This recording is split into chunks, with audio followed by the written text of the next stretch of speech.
Bonjour. La succession de Macky Sall encore et toujours à la une de la presse écrite du jour. À la face du peuple quotidien, Abdoulaye Daouda Diallo, le peuple quotidien, signale que les apéristes authentiques votent ADD. L'ancien chantier de l'État et actuel président du Conseil économique, social et environnemental est donc parti pour succéder au chef de l'État Macky Sall à la tête de la coalition Benno Bokk Yakaar et défendre les couleurs de cette coalition à la présidentielle de 2024. Selon le journal, après avoir bénéficié de soutien de différentes instances de l'APR, il est adulé par les responsables authentiques de l'APR. Abdou Mbow plaide pour un apériste authentique, un apériste de lit, un membre fondateur de l'APR. Abdoulaye Daouda Diallo justement revient à la une du point actu. Cette fois-ci, c'est pour évoquer ses relations avec Amadou Ba. Les raisons d'une rivalité tenace, titre la publication. Amadou Ba, comme le président du CESE Abdoulaye Daouda Diallo, sont chacun, en ce qui le concerne, candidat à la candidature de la coalition Benno Bokk Yakaar après le désistement du président Macky Sall. Les deux hommes cités, avec Abdoulaye Thiam, ancien d'âge de la présidence de la République et ami intime du président Macky Sall, se connaissent bien, d'après nos confrères. En tout cas, depuis la prise du pouvoir par le président Macky Sall en 2012, les relations entre Amadou Ba et Abdoulaye Daouda Diallo, mais également Abdoulaye Thiam, ne sont pas les meilleures. Selon la publication, l'ancien d'âge de la présidence de la République et ancien président de l'Association sénégalaise pour la promotion du tourisme, actuellement inspecteur général d'État, ne peut concevoir la promotion et la position de Amadou Ba dans le pouvoir, confie une source de nos confrères, ce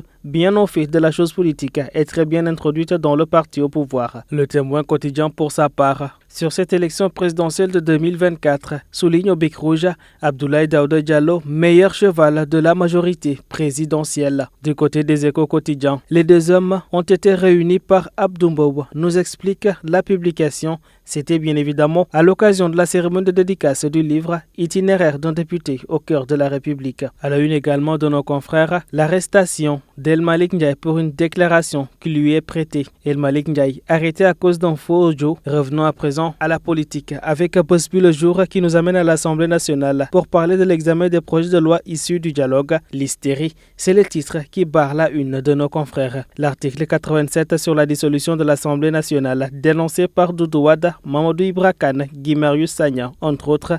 Abdou Mbow brandit l'argument de la stabilité. Buzz Le Jour évoque un jour de division entre députés proches de Khalifa Sall et les autres de Sonko. À l'Assemblée nationale, justement, l'info quotidien note que les députés sont invités à freiner Macky. La modification de l'article 87, comme prévu par le projet de loi, est une catastrophe. Avec cette nouvelle rédaction, le président de la République a droit de mort sur l'Assemblée nationale, peut-on constater dans les colonnes de nos confrères. Pour le regard quotidien, ça craint quant à ce projet de révision constitutionnelle assez décrié. Macky veut donc dissoudre l'Assemblée nationale et rester au pouvoir après 2024. C'est la conviction de Bougane Gueye Dany. Vox Populi quotidien de parler de levée de bouclier contre la révision de l'article 87 de la Constitution vers le retrait du projet de loi polémique qui n'avait pas fait l'objet d'un consensus lors du dialogue. Nos confrères s'interrogent. Sud Quotidien de son côté note que l'Assemblée nationale est face à elle-même. Éligibilité de Khalifa Sall et Karim Wade, réajustement du parrainage citoyen, suppression de l'Assemblée nationale. Voici des contours de projets de loi qui mettent la 14e législature devant ses responsabilités historiques. Enquête quotidien de noter un dialogue de sourds. L'idée donc d'un couplage des élections présidentielles et législatives